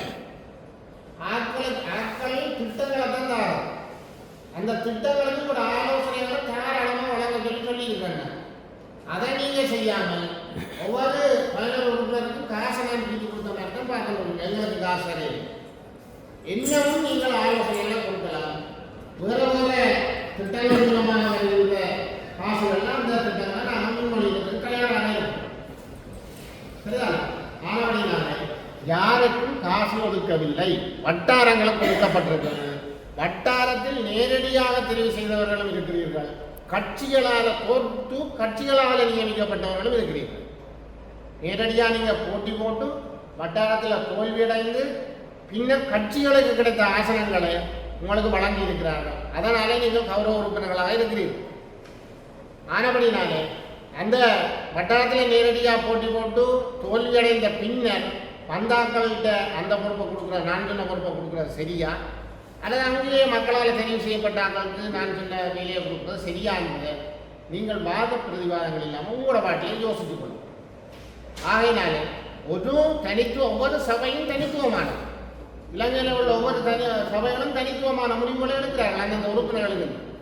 எனவே இன்னொரு சபை எடுக்கிற முடிவை எங்களில் பரிட்சாதம் பார்க்கறதுக்கு இந்த சபை பொருத்தமில்லை. அது அவங்களுடைய கருத்து. ஆகவே ஒவ்வொரு வட்டாரத்துக்குமான ஒதுக்கீடு 2 வருஷம் 5 மில்லியன் ரூபான்றதையும் ஆக்களுக்கானது இல்லை. அந்த நிரந்தரமான பணியை செய்வதற்கு அந்த மக்களால் தெரிவு செய்யப்பட்டவர்களுக்கு ஆலோசனை வழங்குறதுக்கும் நீங்கள் அவர்களோட கதைக்கணும். சுமூகமாக இந்த வீதி போட்டது பிள்ளை இன்னொரு வீதியை போடுவோமான்னு அவரோட கதைக்கு வேற வேணும். சபை வந்தால் இலகுவாக இருக்கும்.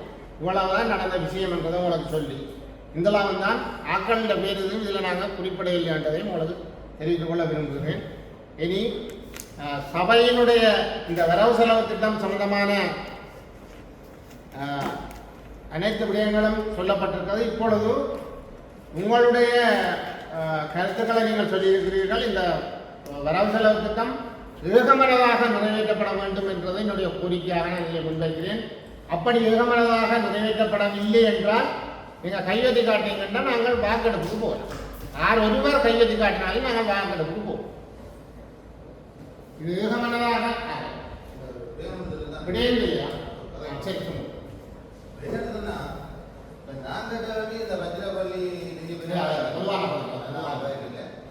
நான் கேட்கிறது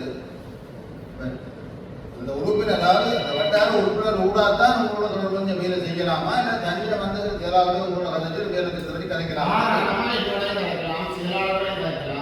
இந்த விஷயத்துக்காக அவரோட ஆலோசிச்சு ஏன் இந்த தெளிவாக நான் உணவுதாக கலைக்கல. ஏன் அப்படி ஒரு சிந்தனை இந்த எதிரில் இருக்கிற 9 வருதுன்னு சொன்னார். இந்த ஒரு வட்டாரத்தில் ஒரு நிகழ்வு நடக்குதுன்னு சொன்னா அந்த விளையாட்டு நீங்கள் சொல்லியிருந்து சொன்னீங்க 6962 ஓட்டு இங்கே கிடைக்கும். அந்த அதைக்கே தெரியல. இப்படி வந்து இப்போ செய்யலாம். வர கூட பச்சாண்டில் 4 பேருக்கு கட்டுற கட்ட நான் தெரியாது. லைட் கூட வந்து இதில் கேட்டால் நீங்கள் 2 சொல்லுவாங்க.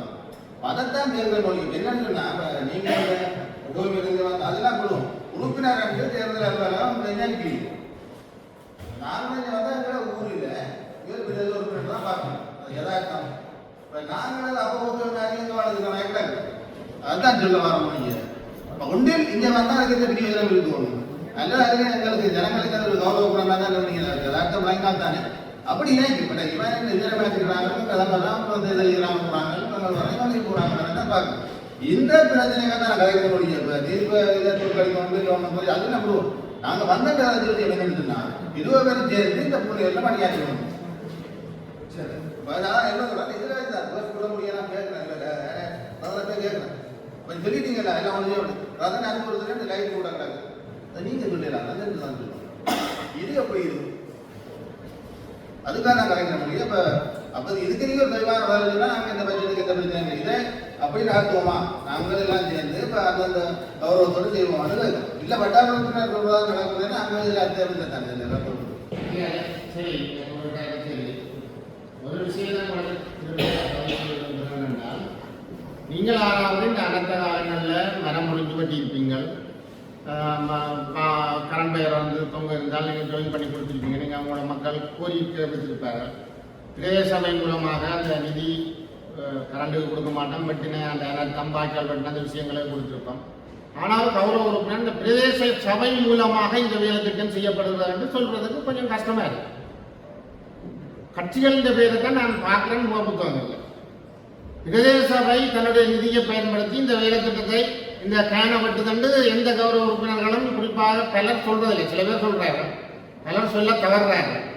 ஆனால் பிரதேச சபை எங்கேயோ பிரதேச சபை சம்பந்தமாக ஊடகங்கள், சமூக ஊடகங்கள் தில்லும் இல்லாமல் என்று சொன்னால் அதனுடனே அவசரமாக செய்யாமன்ற வழக்கம் எங்களுடைய உறுப்பினர்களுக்கு இருக்குது. அப்போ நீங்கள் எவ்வளவு சபையில் அக்கறையோடு இருக்கிறீங்க? இது உங்களுடைய சபை, நீங்கள் சொல்லிக் கொண்டிருக்கீங்க. நான் சொல்றேன் உங்களுடைய சபை தானே. ஆனால் சபையை ஆதாரமற்ற குற்றச்சாட்டுக்களை முன்வைக்கக்குள்ள அவசரமாக உங்களோட முக புத்தகங்களில் பெறப்படுவதன் மூலம் நீங்கள் திருப்தி அடைகிறீர்கள். நான் பார்க்குறேன். ஏன் உங்களால் சொல்ல முடியல? இது பிரதேச சபை தான் இந்த ரோட்டை திருத்தம் செய்யுது, பிரதேச சபை தான் இந்த வேலையை செய்திருக்கிறது, நாங்களெல்லாம் கூடியிருந்தால் இந்த வேலைக்கான தீர்மானங்களை முடிவுகளை எடுத்திருக்கிறோம், நாங்கள் கூடித்தான் இந்த காசை நாங்கள் கொடுக்க போகிறோம் என்ற செய்திகளை நீங்கள் பெறப்படுறது குறைவாக இருக்கிறது என்பதையும் இந்த இடத்துல பதிவு செய்கிறேன். நீங்கள் சொன்ன அந்த விடயம் கௌரவ உறுப்பினர் ரதனா அதுக்கு பொறுப்பளித்திருந்தாங்க. ஒரு இடத்துல லைட் கூட்ட போகிற விஷயம் உங்களுடைய அது நிற்கக்கூடாதுன்றதுக்காக தான் அவர் எங்கிட்ட கதைச்சிட்டு வாங்கன்னு சொல்லியிருக்காருன்னு நினைக்கிறேன். அப்படி கதைச்சால் நாங்கள் திருப்திகரமாக அந்த வேலையை செய்யலாம். கதைச்சு முடிவோட போய் அவர்கிட்ட அதுக்கு பொறுப்பாக அளிக்கப்பட்டார், அந்த கடமையை செய்து பொறுப்பளிக்கப்பட்ட நபர் அறிவிப்பார். சரியா? இதில் எல்லாரும் உறுப்பினர்களுக்கும் வணக்கம். கௌரவ உறுப்பினர் சொன்ன மாதிரி அப்படி நான் சொல்லலை. இல்லை, இப்போ ஒரு பட்டாளத்தில் வந்து 2 பேர் இருக்கணும், 3 பேர் இருக்கணும், ஒரு ஆள் இருக்கணும். ஒரு ஆள் இருக்கீங்க எனக்கு இந்த பிரச்சனை வராது. 3 பேர் இருக்கீங்க வந்து 2 பேர் சொல்லிங்க அந்த நேரடி பண்பாளர் வந்து என்னோட பிரச்சனை பண்ணுவோம். அதனால தான் நான் அதுக்குள்ள கலைச்சி பேசிட்டு ஒரு முடிவு வைப்பேன். அவர் சொல்கிற இடத்துல நான் புதுசாக கூட்டிட்டேன்டா நேரடி பண்பாளர் என்னோட கேட்கலாம், என்ன கேட்காம கூட்டிட்டு கேட்கலாம். அதனால அந்த வட்டாரத்தில் இருந்த 3 பேரோ 2 பேரோ கலைச்சி பேசி கூட ஒரு முடிவுக்கு வந்தால் எனக்கு பிரச்சனை என்ன கருத்து அந்த சொன்னாடிய மற்றபடி நீங்கள் சொன்னால் செய்ய மாட்டேன்னு நான் சொல்லுவேன்.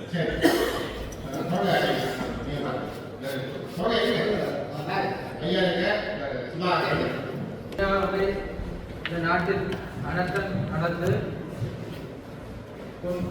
பல உயிரிழப்புகள், பல பொருளாதாரங்கள் நடைபெற்றிருக்கின்றது. அந்த விதத்தில் பூனரி இறைவன் செயலாக ஒரு கணிசமான பாதிப்புக்கு உள்ளாயிரம் என்று தான் நான் சொல்லுவேன். ஆகவே நாங்கள் இந்த அனர்த்தத்தை கருத்தில் கொண்டும் மற்றது இன்று உண்மையாக பிரதேச சபை நிதியில் 40% நிதி அரச மானியமின்றி நேரடியாக உத்தியோகத்தர்களுக்கு வழங்கப்படுகின்றது. இந்த சபையில் இருக்கும் உறுப்பினர்கள் அதை கருத்தில் கொள்ள வேண்டும்.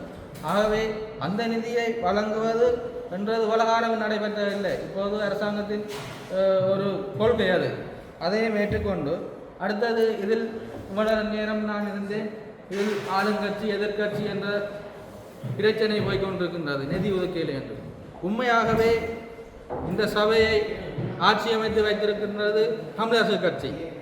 அவர்களிடம் 10 உறுப்பினர்கள் உள்ளார்கள், மீதி 10 உறுப்பினர்கள் வெளியே உள்ளார்கள். உண்மையாகவே நான் தமிழரசு கட்சி சார்ந்தால் கிடையாது.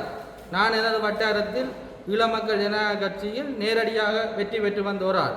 இதுவரையும் தவிசாளரோ செயலாளரோ அல்லது தமிழரசு கட்சி சார்ந்த சபை உறுப்பினர்களோ எனது வட்டாரத்தில் மேற்கொள்ளப்படுகின்ற வேலை சம்பந்தமாக கட்சி பாகுபாடம் காட்டினதில்லை. அதை நான் இந்த சபையில் உண்மையாகவே நான் மனச்சாட்சிக்கு இதை நான் சொல்ல வேண்டிய விடயம் என்றால் இவ்வளவு நேரம் அனைவரும் கதைத்ததை வைத்து நான் இந்த விடயத்தை கதைக்கிறேன். எனக்கு தனிப்பட்ட போதாமல் யாரும் இல்லை. உண்மையாகவே எந்த வட்டாரத்தில் கொள்ளூர்த்தி வட்டாரத்தில் நடைபெறுகின்ற வேலைகள் எதுவுமே நடத்தப்படவில்லை. உண்மையாகவே அனர்த்த நேரம் போன வெள்ளிக்கிழமை வெள்ளி சைனார் அனர்த்தம். நான் வெள்ளிக்கிழமை தவிசாளருக்கு போன் பண்ணினேன். தண்ணி ஏசிபி இருக்கின்றது, என்ன செய்யலாம், வெட்டி விடணும். ஏசிபி காரர்கிட்ட போனேன், காசு வைக்கலாம். உண்மையாகவே நான் நிதியை வழங்கி அந்த வேலையை செய்தேன். செய்து தவிசாளருக்கு காசு அடுத்த இருக்க நிதி குழுவில் போட்டு காசு வெட்டுறேன்னு சொல்லியிருக்கார். அவர் நேற்றிருந்தால் அவர் கட்சி பகவான பார்த்தாருன்னா அவர் அவையிட்ட கட்சி சார்ந்த ஒரு ஆளை சொல்லி வட்டாரத்தில் வச்சு செய்திருக்கிறார். உறுப்பினர் அவருக்கு அந்த உறுப்பினரை அழைத்து செய்திருக்கிறார். உண்மையாகவே அப்படியான நடைபெறவில்லை என்பதை கூறிக்கொண்டு அடுத்ததாக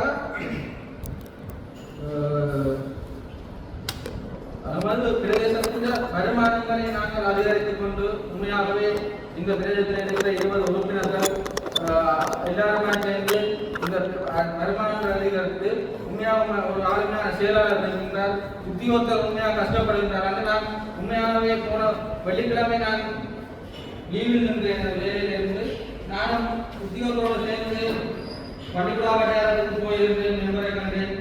உண்மையாகவே உத்தியோகத்தர் கஷ்டப்படுகின்றார்கள். உண்மையாகவே மாண்பவர்கள் ஒரு உத்தியோகத்தர் அவர் 7 மணி வரை இருந்து வேலை செய்து போகின்றார். அப்படியான விஷயங்களும் சபையில் நடைபெறுகின்றதை இதில் கூற விரும்பிக் கொள்கிறேன். நான் இந்த பட்ஜெட்டுக்கு ஆதரவு இருப்பதை விட உண்மையாகவே ஒரு விஷயம் உண்மையாக நடைபெறுகின்றது என்பதை நான் இந்த சபையில் சொல்லிக்கொள்ள விரும்புகின்றேன். அடுத்தது யாருமே இந்த சபையில் இப்போ எதிர்கட்சி ஆளுங்கட்சி என்று இல்லாமல் உண்மையாகவே ஒரு வட்டாரத்தை பாதித்திருந்து தமிழக கட்சி சார்ந்து இல்லாதார்கள் போன் பண்ணி இருந்தாலும் அவசாரம் செய்து அனைத்த நேரத்தில் செய்து கொடுத்திருப்பார் என்பதை நான் இதில் சொல்ல விரும்புகின்றேன். அதில் உண்மையாகவே நான் இந்த விஷயத்தை சொல்லுகின்றேன். நான் வேறொரு கட்சியில நேரடியாக வந்து வந்தேன். ஆனால் அவர்கள் என்னை கட்சி சார்ந்து என்னைக்கு பார்த்ததில்லை. அதை கூறிக்கொண்டு அந்த விதமாக இங்கே கூறப்பட்ட விடயங்களை இதுதான் சில விடயங்களை போல அந்த வட்டாரத்திலே இருக்கின்ற உறுப்பினர் பதினெட்டு இருந்தால் பேரும் இங்கே நிகழ்ச்சிகள் அத்தனை பேரும் ஊரேரி பிரதேச சபையினுடைய உறுப்பினர்கள் பிரதிநிதிகள். ஆகவே இங்கே ஒரு கடிதம் அனுப்பப்பட்டிருக்கிறது. என்னுடைய நான் ஒரு வட்டாரத்தை சார்ந்தவர்கள் இருந்தாலும் 4ஆம் கட்டையிலே இருக்கிறேன். 4ஆம் கட்டை மையமாக கொண்டுதான் நான் தேர்தலில் போட்டியிருக்கேன். ஆனால் இங்கே ஒரு கடிதம் அனுப்பப்பட்டது, எனக்கு தெரிவிக்கப்பட்டது. நான் குறிப்பிட்ட விடயமாக அந்த பகுதி ஆடியஸ் அதாவது கூறப்பட்ட விடயமாக பள்ளிக்கூட உறுப்பினர் மேலே கீதா சிவநேசன், கௌரவ பிரதேச சபை உறுப்பினர், பூநாயகி பிரதேச சபை பள்ளிக்கூட பண்டார். என்னுடைய 4 வீட்டினுடைய தலைவரிடத்தில் இருக்கிறேன். செயலாளர்கள் முன்வீதி, 4ஆம் வீதி, 5ஆம் வீதி, 6ஆம் வீதி. இதனுடைய அறிக்கையை சமர்ப்பிக்கும்படி அந்த பகுதி மக்கள் கேட்டார்கள். இந்த கடிதத்தை காட்டினவுக்கு அவருக்கு வரவும் இல்லை, பார்க்க வெளியிடங்கள் தெரியவும் இல்லை. ஆனால் இங்கே இவருக்கு இது சம்பந்தமான அறிக்கையை சமர்ப்பித்திருக்கிறாரா அங்கே பார்வையிட்டு சொன்னார்கள். நாங்களும் எல்லாரும் பிரதிநிதிகள், நாங்கள் மக்கள் பிரதிநிதிய வாக்களை பெற்றவர்கள். எங்களை கேட்கின்ற பொழுது என்ன மாதிரி கூற முடியும்? இந்த பகுதி மக்கள் இருக்கிறார்கள், அதிலே இது சம்பந்தமான அறிக்கையை சமர்ப்பிக்கும்படி இவர் சமர்ப்பித்தாரா சமர்ப்பிக்கலையோ எனக்கு தெரியாது. சமர்ப்பித்திருந்தா நடவடிக்கை எடுத்திருக்கும். செயலாளர் நான் நேரடியாக கேட்டேன், அறிக்கை சமர்ப்பித்தாரா? அவர் நான் கேட்டேன், போட்ட கேட்டேன், அம்மா நீங்கள் இந்த இது நான் ஒரு நோட் கொடுத்தேன். நான் ஒரு நோட் கொடுத்தேன் கேட்டேன். எனக்கு நோட் என்னன்னு தெரியும், நோட்டுக்கும் அறிக்கைக்கு என்ன வித்தியாசம் என்றதை அவர் தெரியுமோ என்னமோ எனக்கு தெரியல. அவர் நோட் கொடுத்தேன்னு சொன்னான். இவ்வளவுதான் சொன்னான். நான் செயலாளர் கேட்டேன். இன்றும் அந்த வீதி மக்கள் இந்த கூட்டத்தை கேள்வியை கொடுத்துக்கிறேன். 4ஆம் வகுப்பு, 5ஆம் வகுப்பு, 6ஆம் வகுப்பு, 6ஆம் வகுப்புல ஏதாவது நடக்குது. வீதியிலே பாடசாலை மாணவர்கள் 10 பேர் சப்பாத்தம் கொஞ்சம் தான் தெரியும். எந்த நடவடிக்கை எடுக்கவில்லை. நான் இங்கே வந்து 5 வருஷம் படிக்கிறார் வந்து 5 வருஷமா தெரியும். ஏன் நடக்கவில்லை? இந்த ஒளிப்பதிவு செய்கிற கூட அந்த மக்களிடத்திலே இருந்து இந்த பேட்டி எடுத்த யூடியூப்ல வந்தது. அந்த மக்கள் அவரை பாராட்டினாங்க. இந்த வேலையை நடைபெறவில்லை. இனியாவது நடைபெறும் நான் இருக்கிறேன். நான் இதை பற்றி விரைவில் கொடுத்திருக்கிறேன். இன்னும் கலைப்பேன். தயவு செய்து அதை புனையில ஒரு வீதியும் அப்படி சீரடாயில்லை. காப்பீடு ரீதியாக இருக்கிறது. அது ஒரு மக்கள் வாழ்கிறாங்க. இதுக்கு என்ன 2 ஆடியோ சாதனை இருக்கிறோம். செயலாளர் நேரடியாக கடந்து விட்டுருவோம். ஒரு முறைக்கு நேர்மையாக கொடுத்திருக்கிறேன் நான். அதனால் என்ன நடவடிக்கை எடுக்கப்படுது? அப்ப அது யாரும் சொன்னாங்க மக்கள் சமசாக போகும்போது அதை மறைத்து இருக்கிற விளக்கம் வாய்ப்பு புரிஞ்சிருக்க சொல்லியிருக்கிறார்கள். நான் சொல்றேன், 3 பேர் சமசாக போகும் மறைத்து இந்த வாய்ப்பு இன்னும் சொல்லியிருக்கிறாங்க. இங்கிருந்து பிறகு அதான் நடக்கும். இந்த கூட வாய்ப்பு போய் வந்துட்டா பெற முடியாது. சரி சரி. அந்த 4ஆம் பிள்ளையார் தெருவில் இருக்கிற 2 பாலம் சம்பந்தமாக நீங்கள் வெளியில தகவல்கள் சொல்லிக் கொடுத்ததை நான் பார்த்தேன். அந்த வீதியில் இருக்கிற 2 மதமுக்குமான காப்பு கிராம அபிவிருத்தி திணைக்களம் உங்களுக்கு வழங்கியிருக்கு. கிராம அபிவிருத்தி திணைக்களத்துக்கு அந்த வீதியிலே பதவு போட வேண்டும் என்ற தேவையை சொன்னவர்கள் அந்த 4ஆம் ஒழுங்கில் இருக்கிறார்களும் 5ஆம் ஒழுங்கில் இருக்கிறார்களும் 6ஆம் ஒழுங்கில் இருக்கிறார்கள். சரிதானே? அவர்களுடைய கோரிக்கையை கிராம அபிவிருத்தி திணைக்களத்தின் ஊடாக எங்களுக்கு அந்த இடத்துல மதவு கட்டுறதுக்கான பொறுப்பு தான் தந்து கட்டியிருக்கோம். சரிதானே? அப்ப நீங்கள் 2-3 நாளைக்கு முதல் சொல்றீங்கள் நாங்கள் வேண்டாம் என்ற கட்டின மாதிரி தான் நீங்கள் கருதி சொல்லிக் கொண்டிருக்கிறீங்க. ஒரு கௌரவ உறுப்பினராக நீங்கள் இருந்து கொண்டு பிழையான செய்திகளை வெளியே சொல்லக்கூடாது. உங்களுக்கு விளக்கம் தெரிய வேணும். கிராம அபிவிருத்தி திணைக்களம் என்றது உங்களுக்கு ஆர்டிஓ இங்கே இருக்கிற கிராம அபிவிருத்தி உத்தியோகத்தர் அவர் மூலமாக நீங்கள் அவர்கிட்ட போறீங்கன்னா அதில் விளக்கங்களை பெற்றுக்கொள்ளலாம். நாங்கள் அந்த மக்கள் அவர்களிடம் கூறி அவர்கள் அந்த இடத்துல மதவகட்ட சொல்லி சொன்ன பிறகுதான் அந்த வேலையை நாங்கள் செய்து கொடுத்துருக்கோம். அப்ப அதுல பொருத்தமில்லாத மதம் வந்து யாரும் சொல்லவும் இல்லை, நீங்கள் சமைத்து கொண்டு சொல்லவும் இல்லை. அந்த மதவ வேலைகள் நடக்கும் பொழுது ஒரு பைரோட்டை போடுவது தான் எங்கள்கிட்ட கூறி கொடுத்தீங்க. அந்த பைரோட் போடக்கூடிய எஸ்டிமேட்டை அதில் போடப்படவில்லை. நீங்கள் மன பிள்ளைகள் சமாதான போதுகள் நீங்கள் சொல்றீங்க. இந்த அனர்த்தம் தொடர்பு வந்து 12 நடக்கல. அது போன வருஷம் நடந்திருக்கலாம். நீங்கள் உங்களுக்கு ஏதோ ஒரு எண்ணத்தை வச்சுக்கொண்டு போய் நின்று கொண்டு சொல்றதை நான் நியாயமான சொல்லிக்கான நான் ஏற்கவில்லை. அந்த வேலை பூரணமாக இன்னும் முடியல. அந்த வாய்க்கால் வெட்டி விட வேண்டிய தேவை இருக்கு. அது நாங்கள் அதில் ஆர்டிஏ வந்து கிரவலை கொண்டு கொண்டிருக்கபடியா அந்த வேலையை செய்யலாமே இருக்கிறது. கேனை வெட்டி கொண்டு வேலையை செய்ய முடியாமல் இருக்கிறது. எனவே அந்த கிரவலை அவர்கள் செய்ய வேண்டிய நாங்கள் அதில் ஒரு கேன் ஒன்று வெட்டி விடுவோம். அது பொருத்தமானதாக அமையும். எனவே அது சம்பந்தமான விவாதங்கள் இதில் தொடர்ந்து செய்ய வேண்டாம். இப்பொழுது இந்த வரவு செலவு திட்டத்தினுடைய ஏகமனதாக நீங்கள் ஏற்றுக்கொள்ளுமாறு நான் கோரிக்கை விடுக்கிறேன். அது இல்லை என்றால் நான் ஏகமனதுக்கு நான் விலையில் என்றால் நீங்கள் கைகட்டி ஒருவர் காட்டினாலும் வாக்கெடுப்புக்காக விடும்.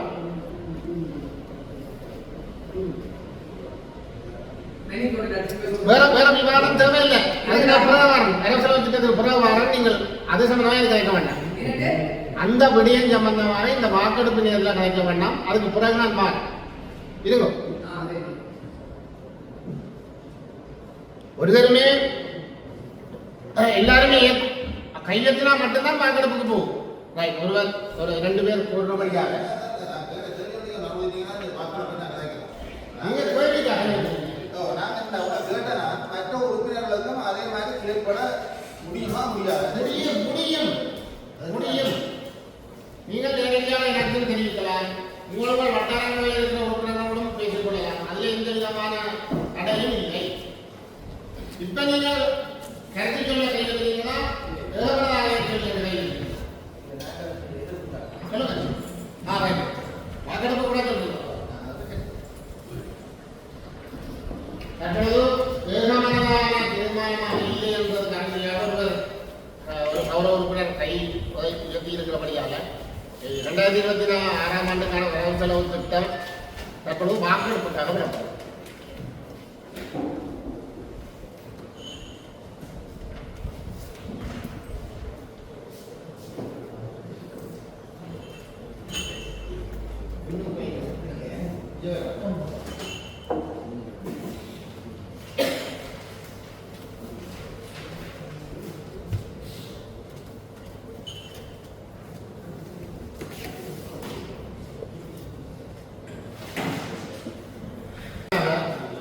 இதில் 20 உறுப்பினர்களையும் பெயர் குறித்து அழைக்கப்படும். உங்களுடைய பெயர் குறித்து வாசிக்கப்படும். செயலாளராக பெயர் குறிக்கப்படும். நீங்கள் எழுந்திருந்து 2026ஆம் ஆண்டு வரவு செலவு திட்டத்திற்கு நான் ஆதரவாக வாக்களிக்கிறேன், எதிராக வாக்களிக்கிறேன். அல்லாமல் கௌரவ தவிசாளர் சிவகுமாரன் ஸ்ரீரங்கன் வரவு செலவு திட்டத்துக்கு ஆதரவாக 26ஆம் ஆண்டு வரவு செலவு திட்டத்துக்கு ஆதரவாக வாக்களிக்கிறேன். கௌரவ உறுப்பினர் குணலட்சுமி குலவீரசிங்கம். கௌரவ உறுப்பினர் ராசையா பூபாலசிங்கம். 26 வரவு செலவு திட்டத்துக்கு நான் ஆதரவாக முழுமையான ஆதரவு. கௌரவ உறுப்பினர் திருநாவுக்கரசு சுப்பிரமணியன். ஆதரவாக வாக்களிக்கிறேன். கௌரவ உறுப்பினர் வேலுசுதா கோவனேசன். 2026ஆம் ஆண்டு வரவு செலவு திட்டத்தை நான் ஆதரவாக வாக்களிக்கிறேன். கௌரவ உறுப்பினர் கிருஷ்ணசாமி திவாகரன். 2026ஆம் ஆண்டு வரவு செலவு திட்டத்தை முன்னாடி எதிர்கால வளர்ச்சியை நோக்கி நகர்வதற்காக நான் ஆதரவாக பார்த்தேன். கௌரவ உறுப்பினர் சுப்பிரமணியம் சந்திரபோஸ். 2026ஆம் ஆண்டு வரவு திட்டத்தை பூர்ண ஆதரவை தெரிவிக்கிறேன். கௌரவ உறுப்பினர் நாரணி ஜனார்தனன். 2026ஆம் ஆண்டுக்கான வரவு செலவு திட்டத்துக்கு நான் பூரண ஒத்துழைப்பு. கௌரவ உறுப்பினர் சுபமாலை புஷ்பராசா. 26ஆம் வரவு செலவு திட்டத்துக்கான பூரணமாக ஆதரவு. கௌரவ உறுப்பினர் பிள்ளையினார் நாசலிங்கம். கௌரவ உறுப்பினர் பத்மசேனன் விதான் கூடர். 2026ஆம் ஆண்டு வரவு செலவு திட்டத்திற்கு பூரண ஆதரவை. கௌரவ உறுப்பினர் வேணி ஜெசிந்தா ஜோன் நரேசிங்கர். 2026ஆம் ஆண்டு வரவு செலவு திட்டத்திற்கு மனப்பூர்வமான ஆதரவை நான் தெரிவித்துள்ளோம். கௌரவ உறுப்பினர் நிக்சன் மே சுவர்ணா. 2026ஆம் ஆண்டுக்கான வரவு செலவு திட்டத்தை நான் நடுநிலை வைக்கிறேன். கௌரவ உறுப்பினர் அமீர்கான் முகமது அம்தாஸ். கௌரவ உறுப்பினர் புன்னையா புன்னையாளர். இந்த வரவு செலவு திட்டத்தில் நான் நடுநிலை வைக்கிறேன். கௌரவ உறுப்பினர் ரவிபுரம் அத்துவராசா. 2026ஆம் ஆண்டுக்கான வரவு செலவு திட்டத்தை நான் எதிர்த்து வாக்களிக்கிறேன். கௌரவ உறுப்பினர் அல்பர்ட் அந்தோனி அம்மா.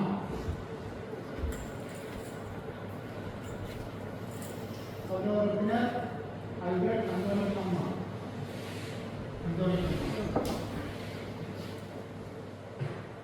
நடுநிலை.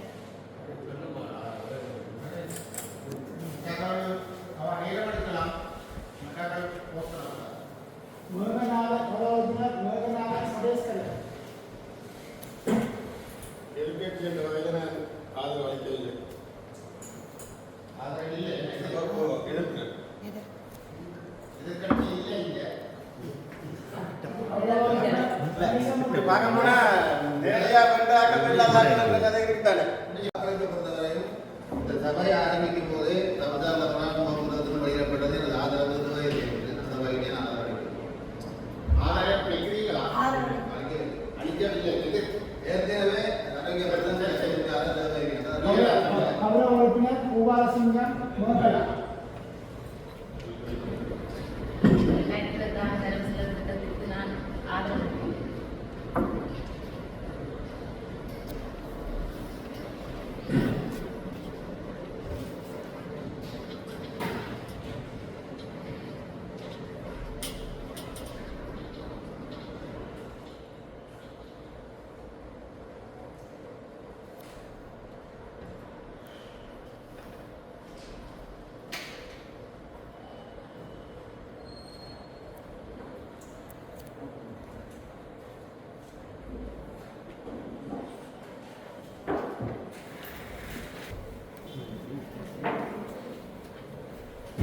ரெண்டாயிரத்தி 26ஆம் ஆண்டுக்கான வரவு செலவு திட்டம் வாக்கெடுப்புக்கு விடப்பட்டு ஆதரவாக 13 வாக்குகளும் எதிராக 3 வாக்குகளும் நடுநிலையாக 4 வாக்குகளும் பெறப்பட்டுள்ளது. எனவே 26ஆம் ஆண்டுக்கான வரவு செலவு திட்டம் 13 மேலதிக வாக்குகளை பெற்று நிறைவேற்றப்படுகிறது என்பதை சபையில் அறிவித்துள்ளது.